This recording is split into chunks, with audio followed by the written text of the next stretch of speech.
There's a program that I'm involved with at the University of Florida. Right now, Florida, the percentage of kids reading at grade level is 43%. The best in the country is Massachusetts at 62%. So nobody should be standing up and going, look at our state, we're 62%. So it's not good anywhere. University of Florida has been working on a program for 5 years up in the Gainesville area. Not Gainesville itself because there are too many professors' kids in the town, but outside, and they have it up into the 80s. So I've been working with them, and we went to the state legislature in April, and we met with the head of the Senate and several senators and the House. And they gave us 2 counties in Florida, and they said, if you can get, you don't have to get 80s, but if you get good numbers, you get numbers in the 60s, we will take that program across the state, which would be spectacular. It's a win-win-win for the kids, it's a win for the teachers, it's a win for the state. Everybody wins. And you know, when I go and I'll talk to, when I talk to the legislature, and when I go in and talk to big groups of librarians or teachers, I'll always say, I'm here to save lives. And I really want people to get that in their heads, because that's what's happening. I go to, sometimes now to prisons. And you know, primarily what you'll find there are a lot of relatively young African-American kids, and most of whom didn't read at all in high school, or almost none, weren't good readers. Now they read like crazy because it's the only thing they can do. And the irony is incredible. Most of them are pretty good readers now. Had they learned, had we got that percentage of kids reading at grade level up higher, to the point where when they got to high school they were competent readers, they might have stayed with it. But if you get to high school, you get to 9th grade and you're really like Abraham, you can't keep up. And you go, I can't do this. It's not relevant. I can't do it. So I'm not gonna stay here. I'm not gonna stay in school. Which is a disaster. And that's what I really mean it when I say that we can save lives and thousands of lives. If we do this thing in Florida, we will save thousands of lives in Florida. And any state that can solve the problem is going to save thousands of lives. And plus, you're going to improve the economics of the state, because you're going to have that many more people who can go out into the workforce, that have choices. I mean, that's important. It's hugely important thing. And I think it's kind of a sacred mission. I have an imprint at Little Brown called Jimmy Books. And our mission, which is I think kind of simple, but I think it's smart, is when a kid finishes a Jimmy book, they'll say, please give me another book, as opposed to, I hate books, I don't like to read.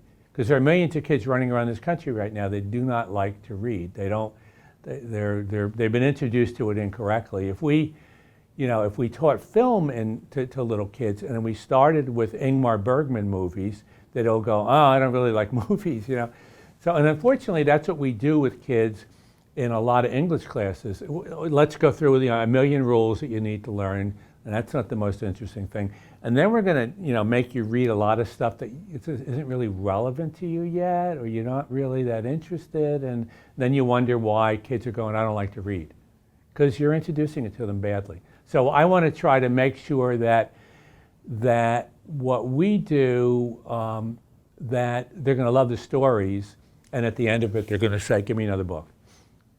Not junk, not like stuff where it's so simple, like the kind of food you can't remember whether you ate or not. I want them to remember that they read a book, but that they want another book.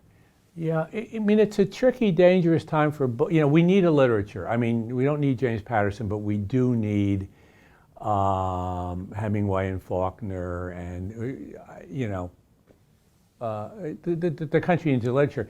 And for that to happen, for the moment at least, we need traditional publishers, because that's where that happens. That's where we have the experience and the editors and the time, and they're willing to not take enormous profits in order to bring some of those books to people. There may come a time when that can be done on the internet, and that's okay, but not right now. Right now, if if Ulysses came out and it went on the internet, and it would get 3 negative reviews, and then it would disappear. So we can't have that happening, and because they're just not ready for it.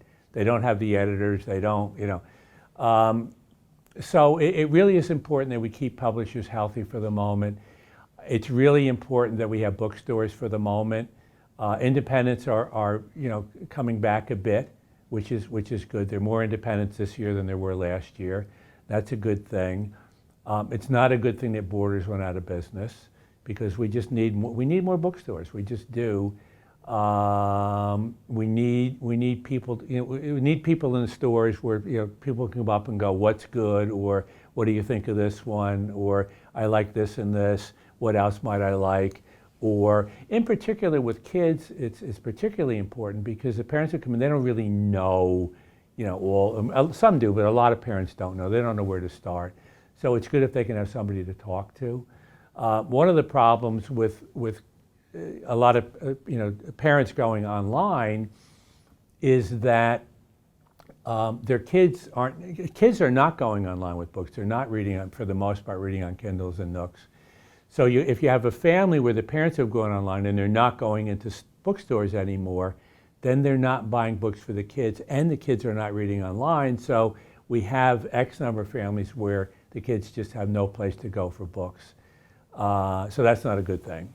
To me, that's the hugest or the biggest problem we have, which is making sure that our kids are readers. The biggest insight and thing that can be done is this, and this was, it's complicated in terms of all the things in the program in Florida, but the big thing is, in schools from preschool up through 4th grade, pretty much every teacher teaches reading, but a lot of them have not learned how to teach reading. Some have, but a lot of them haven't.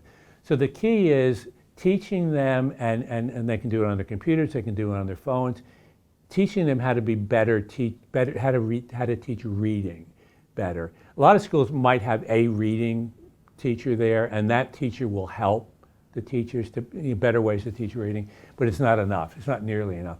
And we can, and what the University of Florida has found is they have ways to really help almost any teacher who wants to get better at it. And I went to a meeting, about 800 teachers, and this had to do with one of these counties and getting them up to snuff.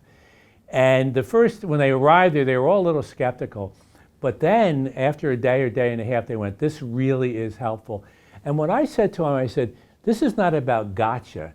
We're not here to make you look silly. We're not here to criticize. We're not here to test you. This is about help you. This is about help you be even better than you are as a teacher. Help your kids to learn even better, because obviously 43% is not working the way you want it to work." Or, Massachusetts, 62%. That's not great. It's not good. I don't know what it is in, New York. New York is below 62% though.